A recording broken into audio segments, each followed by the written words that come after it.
sometimes the most dangerous person in the room is the one everyone ignores. Sarah Martinez learned this truth the hard way when three armed men walked into her favorite coffee shop on a quiet Tuesday morning, thinking the small woman sitting alone in the corner wouldn't be a problem. They had no idea they were looking at someone who had survived Taliban ambushes, defused bombs in Iraq, and spent 15 years protecting America's secrets in the world's most dangerous places. What happened next would change everything for everyone in that room, and remind the world that heroes don't always look like what we expect. Sarah Martinez pushed through the glass doors of Brood Awakening at exactly 0700 hours, just like she had every Tuesday and Thursday for the past 8 months. Old habits died hard, especially military ones. The morning sun cast long shadows across the empty parking lot of the strip mall, and the familiar smell of fresh coffee grounds hit her as she stepped inside. The bell above the door chimed softly, and Marcus, the young barista with the crooked smile, looked up from behind the espresso machine. "Morning, Ms. Martinez." "The usual?" She nodded, already reaching for her wallet. Large black coffee, no sugar, no cream. Same thing she'd been drinking since her first deployment to Afghanistan 12 years ago. Some traditions were worth keeping. "You're early today," Marcus said, working the machine with practiced ease. Steam hissed and milk frothed, though not for her drink. He was preparing for the morning rush that would hit in about an hour. "Couldn't sleep," Sarah replied, which wasn't entirely true. She'd been awake since 04:30, same as always. Internal clock never adjusted, no matter how many months passed since her discharge. The Navy had programmed her for early mornings and light sleeping, and 20 years of service had made it permanent. She took her coffee to her usual spot in the back corner, the table that gave her a clear view of both entrances and all the windows. Another habit that refused to die. In Kandahar, sitting with your back to a door could get you killed. In suburban Ohio, it just made her look paranoid, but Sarah didn't care what people thought anymore. The coffee shop was nearly empty at this hour. Just herself, Marcus, and an elderly man named Frank who came in every morning to read his newspaper and complain about the government. Frank was already settled at his usual table near the front window, grumbling about something he'd read on the sports page. Sarah pulled out her tablet and opened the novel she'd been reading. Romance, which would have surprised anyone who knew her military background. But, after 15 years of reading intelligence reports and mission briefs, she'd developed a taste for stories where the biggest conflict was whether two people would end up together. Simple problems with simple solutions. The morning passed quietly. The coffee shop filled up with the usual crowd, office workers grabbing drinks before heading to their cubicles, stay-at-home moms meeting for gossip sessions, college students camping out with their laptops. Sarah watched them all from her corner table, noting details without thinking about it. The businessman who always ordered the same complicated drink but never tipped. The woman in the yoga pants who spent more time taking selfies with her latte than drinking it. The group of teenagers who thought they were being quiet while planning to skip school. Peaceful. Normal. Everything Sarah had fought to protect during her years overseas. She was deep in chapter 12 when the atmosphere changed. It wasn't anything obvious, no alarms, no shouts, no sudden movements. Just a shift in the energy of the room that made the hair on the back of her neck stand up. Combat veterans learned to trust that feeling. It had saved her life more than once. Sarah looked up from her tablet, scanning the room with fresh eyes. Most of the morning crowd had cleared out by now. Just a few stragglers remained, Frank with his newspaper, a woman typing on her laptop near the window, Marcus wiping down tables. Nothing obviously wrong, but something was off. Then, she saw them. 3 men had entered through the front door while she'd been reading. They stood just inside the entrance, and everything about them screamed trouble to Sarah's trained eye. The way they spread out instead of staying together. The nervous energy radiating from their posture. The way the tallest one kept his right hand inside his jacket pocket. The leader was maybe 25, with the kind of lean build that came from too much adrenaline and not enough food. His eyes darted around the room, cataloging exits and potential threats. When his gaze passed over Sarah, it didn't linger. Just another middle-aged woman drinking coffee alone. Not worth worrying about. His two companions were younger, maybe early 20s. Brothers, from the look of them, with the same sharp cheekbones and restless energy. One had a spider web tattoo creeping up his neck. The other kept flexing his hands like he was preparing for something physical. Sarah's internal alarm system went from yellow to orange alert. These weren't customers looking for coffee. They were casing the place, and she didn't like what they were planning. She set down her tablet and took a slow sip of her coffee, using the movement to better assess the situation. The coffee shop had two exits, the front door where the three men stood, and a back exit through the employee area that led to the alley. Most customers didn't know about the back exit, but Sarah had made it her business to know every escape route on her first visit.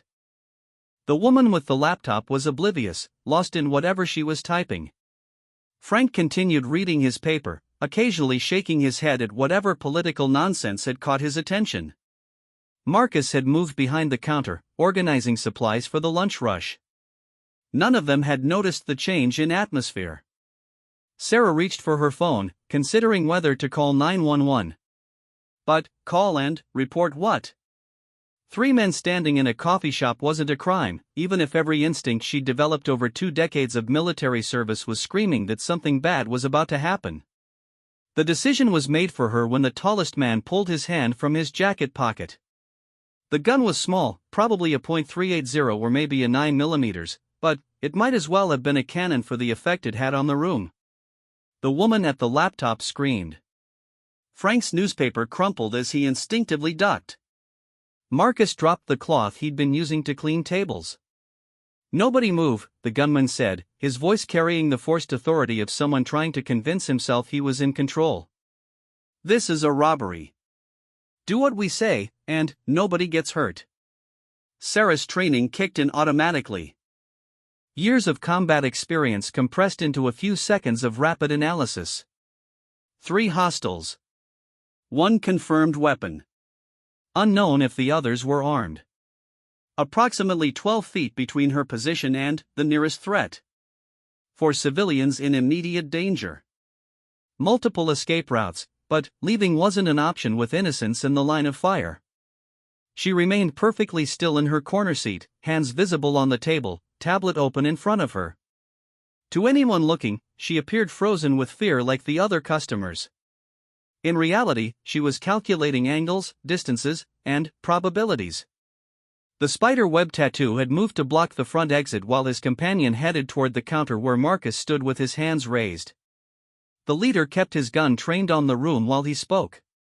"Empty the register," he ordered Marcus. "All of it.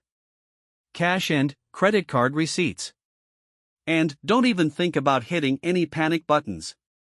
Marcus nodded frantically, his hands shaking as he opened the register. The kid couldn't be more than 22, probably working his way through college. He didn't deserve this. "Please," the laptop woman whispered. "I have children. Please don't hurt anyone." "Shut up," snapped the third gunman.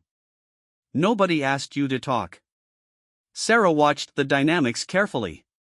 The leader was trying to maintain control, but his companions were getting agitated. That was dangerous. Calm criminals might leave witnesses alive. Panicked ones made bad decisions. Frank, bless him, was having none of it. The old man stood up slowly, his newspaper falling to the floor. "You boys need to think about what you're doing here. This kind of thing never ends well."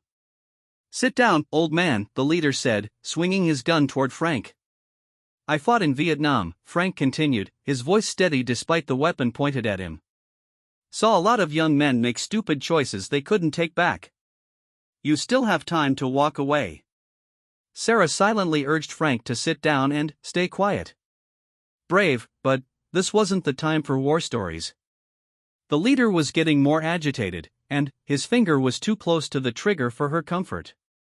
"I said sit down," the gunman repeated, taking a step toward Frank. That's when everything went sideways. The third robber, the one without the distinctive tattoo, decided Frank was talking too much. He moved quickly across the room, grabbing the old man by the shoulder and shoving him hard back toward his chair.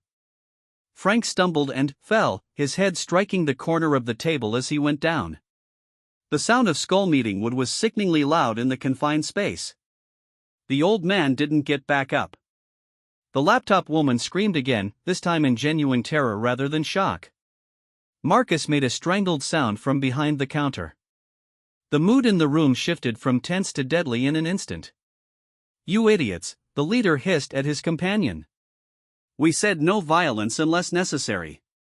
He wouldn't shut up, the other one protested, but Sarah could see the panic in his eyes. They'd crossed a line they hadn't intended to cross, and now they were in murder territory whether they wanted to be or not. Sarah looked at Frank's still form on the floor, a thin line of blood trickling from his scalp, and felt something cold and familiar settle in her chest. She'd seen too many good people die in places where no one could help them. This wasn't going to be one of those places. The leader was trying to regain control of the situation. "Get the money from the register and let's go. This is taking too long." But his companions were arguing now, their voices getting louder and more frantic. The one who'd shoved Frank kept insisting it wasn't his fault. The one with the spider web tattoo was saying they needed to make sure there were no witnesses. The leader was trying to quiet them both while keeping his gun trained on the room. Sarah recognized the signs.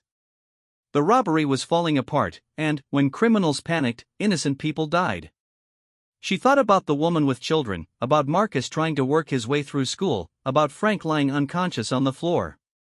She thought about every mission briefing she'd ever attended, every oath she'd taken, every reason she'd spent 2 decades of her life in uniform.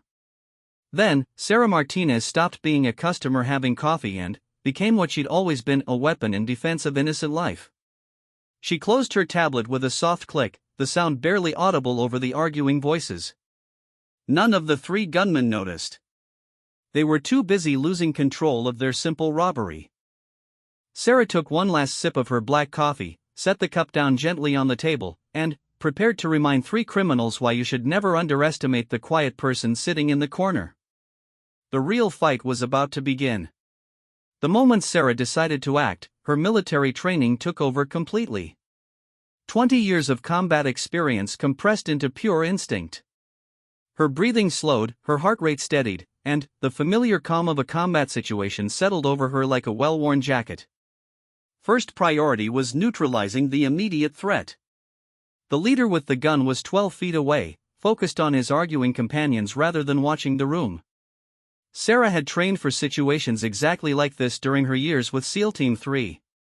Close quarters combat, multiple hostiles, civilian casualties to prevent. She moved from her seated position with fluid precision, rising from her chair in one smooth motion that made no sound. The carpet muffled her footsteps as she closed the distance between herself and the gunman. Her route took her slightly behind the counter, using the coffee equipment as partial concealment. The 3 robbers were still arguing, their voices getting louder and more frantic with each passing second. Perfect. Loud voices meant they wouldn't hear her approach, and their attention was completely focused on each other rather than their surroundings.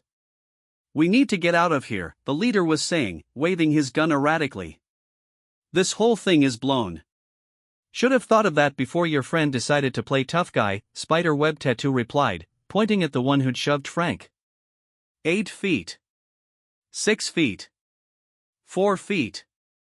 Sarah's approach was textbook perfect, the same technique she'd used in Afghanistan when clearing insurgent compounds.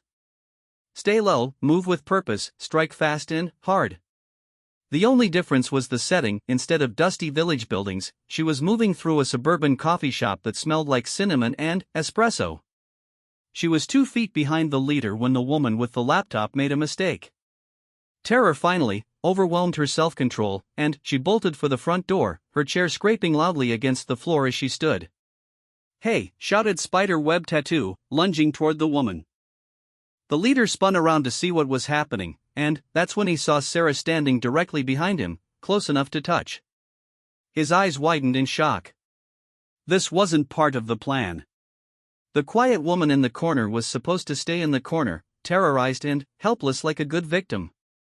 She wasn't supposed to be right here, inside his personal space, looking at him with the cold, calculating expression of someone who'd been in firefights before he was born. The gunman tried to bring his weapon around, but Sarah was already moving. Her right hand clamped down on his wrist like a vice, controlling the gun and preventing him from aiming it at anyone.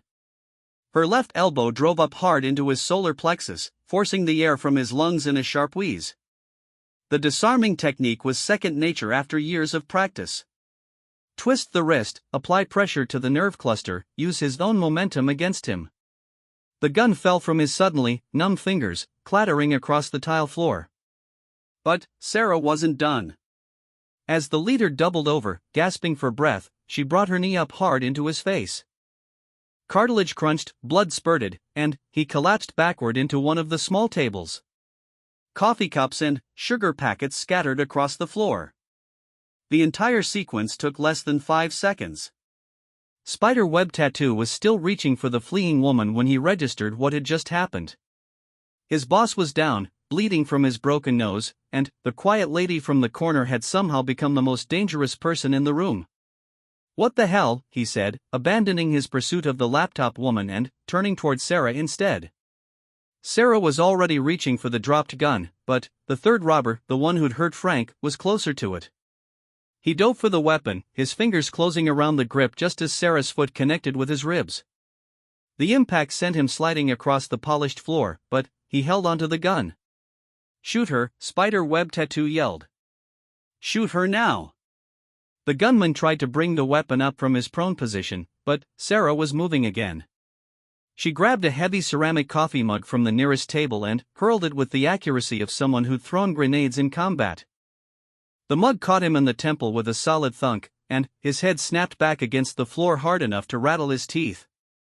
The gun skittered away again, sliding under the espresso machine.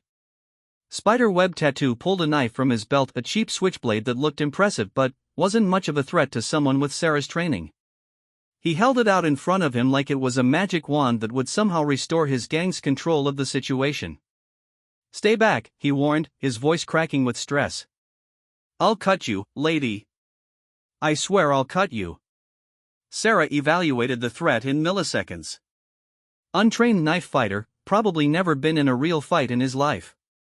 The blade was sharp enough to be dangerous, but he was holding it wrong and his stance was all wrong.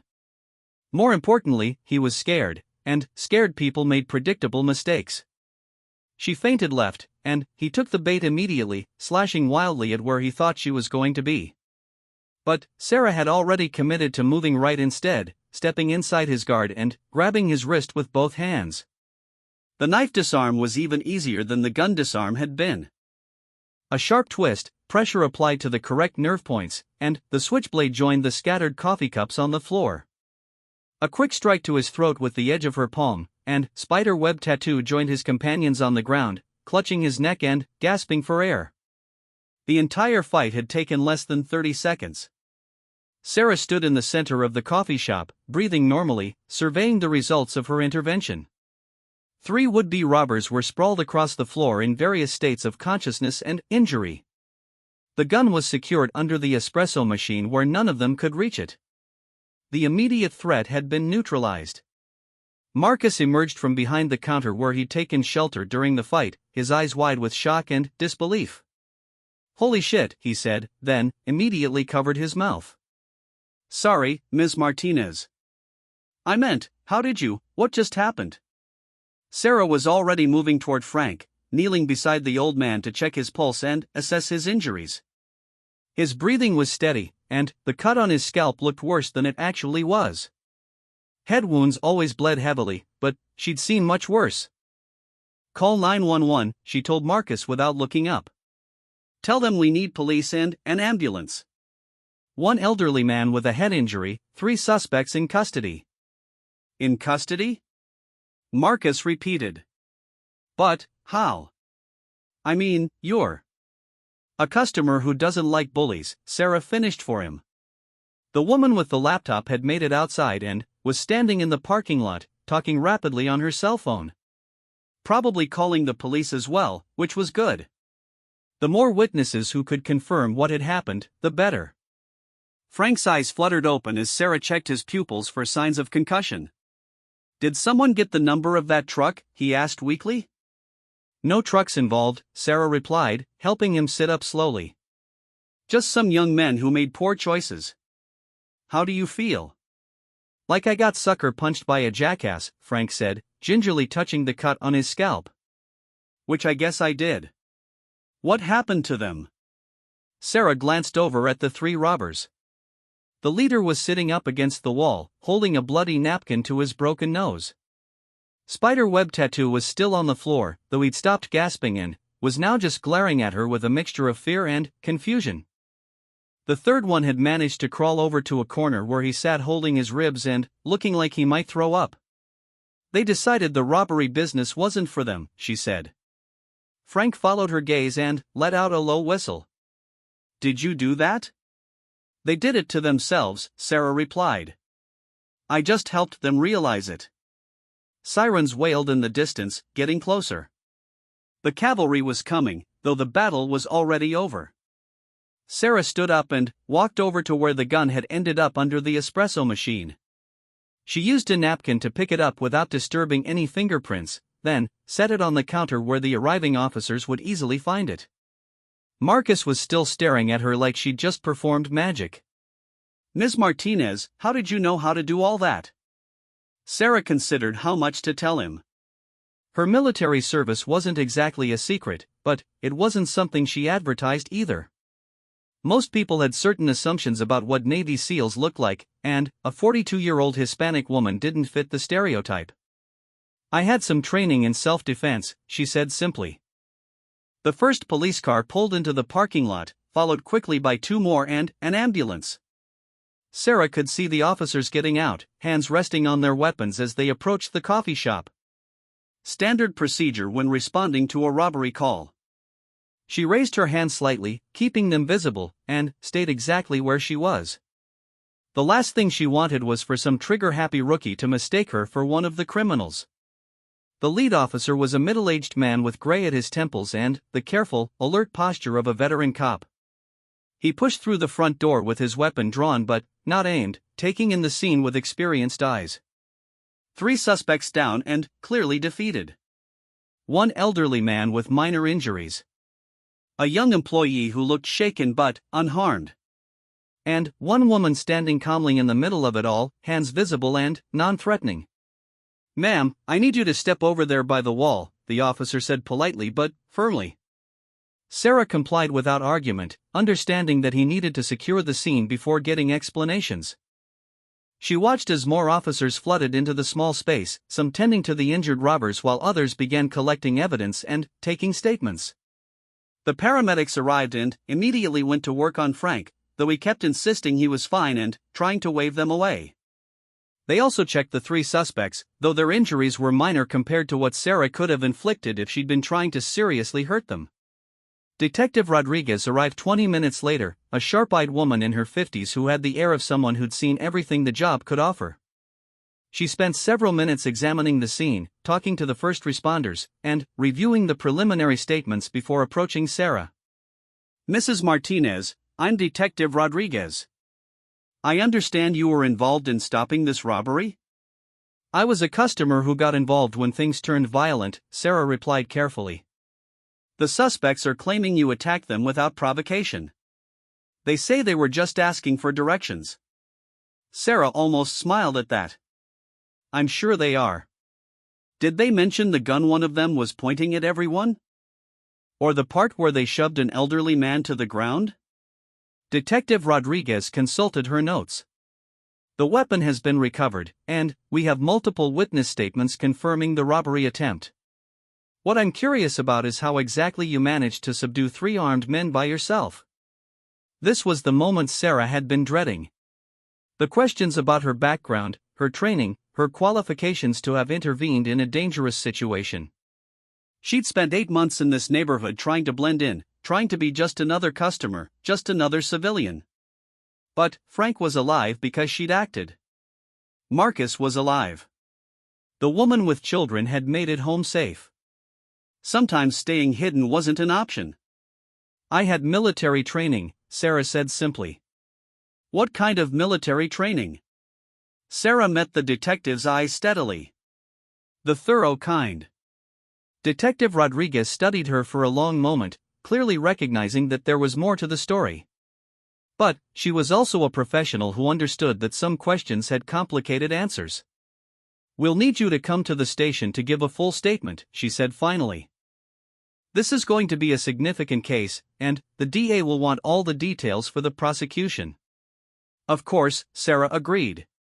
As the crime scene team finished their work and the suspects were loaded into police cars, Sarah found herself standing outside the coffee shop where she'd been having peaceful mornings for 8 months. The quiet routine she'd built since leaving the military was thoroughly shattered. Marcus approached her as she was getting ready to leave. "Ms. Martinez, I just wanted to say thank you. If you hadn't been here today, you would have been fine," Sarah told him. "You're tougher than you think. Will you still come in for coffee? I mean, after all this?"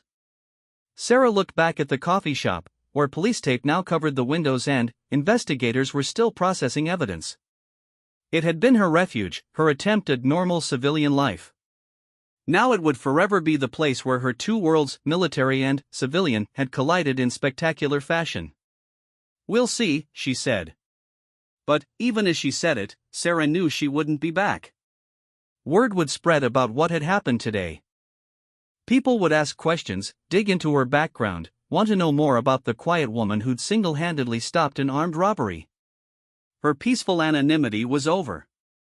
The question now was what came next. The police station interview room was exactly what Sarah had expected: bare walls, fluorescent lighting, and a metal table that had seen better decades. She'd been in similar rooms before, though usually on the other side of the questioning process when she'd been debriefing captured insurgents in Iraq. Detective Rodriguez sat across from her with a thick file folder and a digital recorder. 2 hours had passed since the incident at the coffee shop, and Sarah could tell the detective had been busy making phone calls and pulling strings to get information. So, Rodriguez began, opening the file. "Sarah Elena Martinez, age 42, honorably discharged from the United States Navy 8 months ago after 20 years of service. Purple Heart, Bronze Star with V device, Navy Cross. That's quite a collection of medals." Sarah said nothing. She'd learned long ago that in situations like this, it was better to let the other person do the talking until you understood what they really wanted to know. "Your service record is mostly classified, but I was able to get some basic information. Naval Special Warfare Command. That would make you a SEAL, wouldn't it?" "I served my country to the best of my ability," Sarah replied neutrally. Rodriguez leaned back in her chair. "Mrs. Martinez, I've been a cop for 26 years. I've seen a lot of people in high-stress situations, and I've never seen anyone handle armed criminals the way you did today. That wasn't just military training. That was elite military training. Is there a question in there somewhere, detective?" "Several, actually. Starting with why someone with your background is living quietly in suburban Ohio, drinking coffee and reading romance novels." Sarah almost smiled at that. The detective had been thorough in her investigation if she'd figured out Sarah's reading preferences. People retire, detective. Even SEALs eventually hang up their fins. Most retired special operations soldiers don't just disappear into civilian life. They become contractors, consultants, trainers. They don't usually end up sitting alone in coffee shops. There it was, the real question underlying all the others. What was a decorated Navy SEAL doing living like a ghost in a small Ohio town? Sarah had been expecting this conversation for months, ever since she'd chosen this particular place to start over. "Sometimes people just want to be left alone," she said. Rodriguez studied her carefully. "Or sometimes people are running from something. Your discharge papers show you left active duty after a mission in Syria went sideways. 3 of your team members were killed. You were the only survivor." Sarah's carefully maintained composure cracked slightly. She hadn't talked about Syria with anyone, not the Navy psychiatrists, not the chaplain, not the well-meaning friends who'd tried to reach out after her discharge. The memory was a raw wound that refused to heal. "That's classified information, detective. The details are classified. The fact that it happened isn't. You blame yourself for their deaths, don't you?" That's why you're here, hiding in a coffee shop instead of using your skills to help people. Sarah stood up abruptly. Are we done here? Am I being charged with anything? Sit down, Mrs. Martinez. Please. Sarah remained standing, her hands clenched into fists at her sides. You want to know why I'm here? Fine. I'm here because every time I close my eyes, I see 3 good men dying because I made the wrong call. I'm here because I spent 20 years being a weapon, and, when it mattered most, I failed. I'm here because I don't trust myself to make life and death decisions anymore. But, today you did make those decisions. And, everyone lived. Today was different. How? Sarah sat back down slowly, the fight going out of her as quickly as it had come. Today I could see all the variables. Clear sightlines, known threats, controlled environment. Syria was chaos. Intelligence was wrong, support was compromised, everything that could go wrong did go wrong. And, I froze at the critical moment. Rodriguez closed the file folder and turned off the recorder. Mrs. Martinez, I'm going to tell you something, and I want you to listen carefully. I've been investigating violent crimes for over 2 decades. I've seen what happens when good people with training stand by and do nothing because they're afraid of making the wrong choice. And I've seen what happens when people like you decide that maybe, just maybe, they're exactly what the world needs. 3 families would disagree with you about that. And 4 more families are going home safely tonight because you acted. Frank's granddaughter called the station an hour ago, crying and thanking everyone she could think of because her grandfather is alive. Marcus's mother showed up here wanting to know how she could thank the woman who saved her son. The lady with the laptop has 2 kids in elementary school who are going to see their mom tonight because you decided their lives mattered more than your fear. Sarah looked up from her hands for the first time since the conversation had turned personal. That's not the same thing. Isn't it? You made split-second decisions under pressure to protect innocent people. You used minimal force necessary to neutralize multiple threats. You probably saved lives today, Mrs. Martinez. How is that different from what you did for 20 years in uniform? Because this time I could see everything clearly. In Syria, there were too many unknowns, too many ways it could go wrong. Rodriguez reopened the file and pulled out a photograph. It showed the coffee shop scene from earlier: overturned chairs, scattered napkins, 3 subdued criminals, and Frank sitting against the wall with a bandage on his head but very much alive. Tell me about the unknowns today. Could one of those men have had a backup weapon you didn't see? Could there have been a 4th accomplice outside? Could the gun have gone off during your struggle and hit a bystander? Could you have been wrong about their intentions? Sarah stared at the photograph, seeing the scene with fresh eyes. Rodriguez was right, there had been dozens of ways the situation could have gone catastrophically wrong. She'd acted on incomplete information, trusting her instincts and training, accepting the risks because the alternative was unacceptable. So why did you act today when you couldn't act in Syria? The answer came to her slowly, painfully, like picking glass out of a wound. Because today I had something to lose again. What do you mean? In Syria, I was thinking like a soldier. Mission parameters, acceptable casualties, strategic objectives. Today I was thinking like... Sarah paused, searching for the right words. Like someone who cared about the people in that room. Frank with his newspaper and his stories about Vietnam. Marcus working his way through college. Even that woman with her laptop who just wanted to get home to her kids. You had formed connections with them. I had become invested in their lives continuing. In Syria, my team was just assets to be protected. Variables in an equation. But Frank wasn't a variable. He was Frank, who reads the sports section first and always tips Marcus even though he orders the same 50-cent coffee every day. Rodriguez nodded slowly. Mrs. Martinez, can I ask you something? What do you do with your time now? Besides drinking coffee and reading romance novels? Nothing productive. I have my pension, my savings. I don't need to work. But, you're dying a little bit every day, aren't you? Sitting in that corner, watching life happen around you but not participating in it. Sarah didn't answer, but they both knew the detective was right. Rodriguez pulled another document from the file. I made some calls after our initial interview. Turns out there's a private security company based here in Ohio that specializes in protecting executives and their families. High-end stuff, former military personnel only. They've been trying to recruit you for months, sending letters to your apartment. I've seen the letters. I throw them away. The owner is a former Delta Force operator named James Chen. Served 3 tours in Afghanistan, 2 in Iraq. He started the company because he got tired of seeing good soldiers waste away in civilian life when they could be using their skills to help people. Sarah laughed bitterly. So what? I become a bodyguard for rich people who think they're more important than everyone else. Actually, their specialty is protecting witnesses, domestic violence victims, and people in witness protection.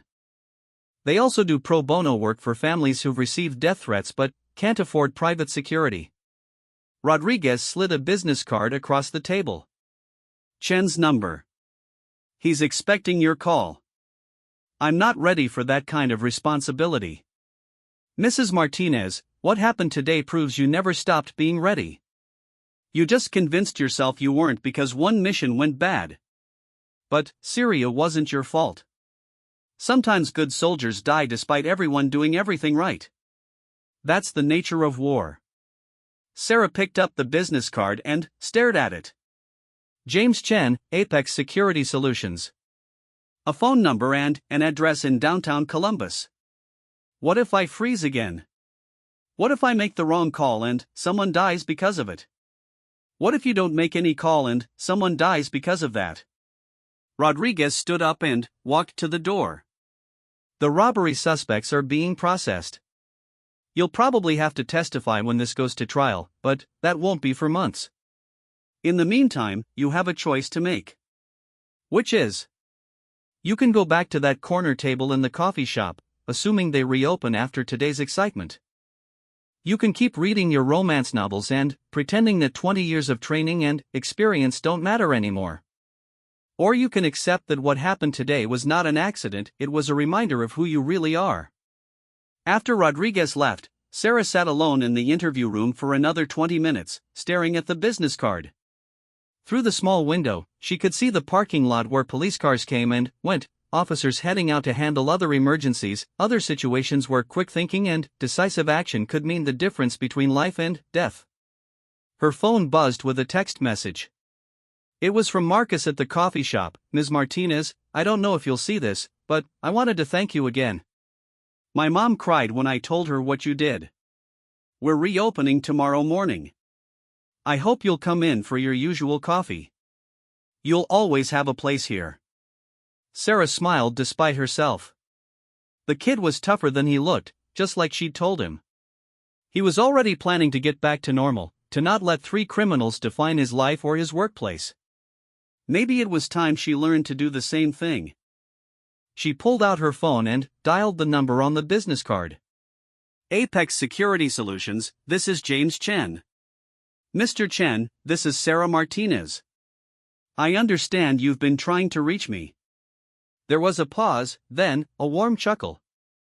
Ms. Martinez, I was beginning to think I'd have to track you down personally. Detective Rodriguez called and told me what happened today. Impressive work. I'm not looking for praise, Mr. Chen. I'm looking for purpose. Then, you've called the right number. When can we meet? Sarah looked around the sterile interview room one more time, thinking about Frank and Marcus and the woman with children who'd made it home safely. She thought about 3 young men whose lives had taken a different turn today because someone had been there to stop them. She thought about 20 years of training that could still make a difference in the world. How about tomorrow morning?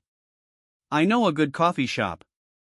3 months later, Sarah stood in the parking lot of Brood Awakening, adjusting the earpiece that connected her to her support team. Inside the coffee shop, a young woman named Rebecca sat at a corner table, nervously sipping a latte while waiting for her estranged husband to arrive for what he thought was a reconciliation meeting. Rebecca had been receiving death threats for weeks after she testified against her abusive ex-husband in a domestic violence case. The police couldn't provide round-the-clock protection, and she couldn't afford private security. That's where Apex Security Solutions came in.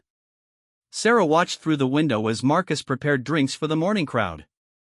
He still worked at the coffee shop, but now he was also studying criminal justice at the local community college, inspired by what he'd witnessed that day. Frank still came in every morning, though he'd added Sarah's table to his regular routine and now regaled her with stories from his Vietnam service. The coffee shop had become a symbol in the community, proof that ordinary places could be defended by ordinary people who chose to act when it mattered. Sarah had become something of a local legend, though she tried to downplay the attention. Today was different, though. Today she was working. Rebecca's ex-husband pulled into the parking lot right on schedule, his face twisted with the kind of rage that Sarah had learned to recognize from a distance. He wasn't here for reconciliation. He was here to finish what he'd started with his threats. Sarah spoke quietly into her microphone. Target acquired. Chen, you in position at the back exit? Copy that. Jackson's covering the street. We've got all exits covered. Sarah watched the man storm toward the coffee shop in trance, his right hand inside his jacket pocket in a gesture that had become all too familiar. She'd seen this scene before, played by different actors but with the same dangerous script. The difference was that this time, she wasn't going to be just a customer reading romance novels in the corner. This time, she was the shield between a predator and his intended victim. This time, she was exactly where she belonged. As Sarah moved toward the coffee shop in trance, she felt the familiar calm of a combat situation settling over her like armor. Her breathing slowed, her heart rate steadied, and 20 years of training crystallized into pure purpose. Frank looked up from his newspaper as she passed his table and gave her a knowing nod. Marcus caught her eye and stepped casually toward the phone behind the counter. Rebecca remained focused on her coffee, trusting that the woman she'd hired to protect her knew what she was doing. Sarah Martinez, retired Navy SEAL, had finally come home. Not to a place, but to herself. The man with rage in his eyes and violence in his heart was about to learn the same lesson 3 robbery suspects had discovered months earlier: sometimes the most dangerous person in the room is the one everyone underestimates. And sometimes that's exactly what the world needs.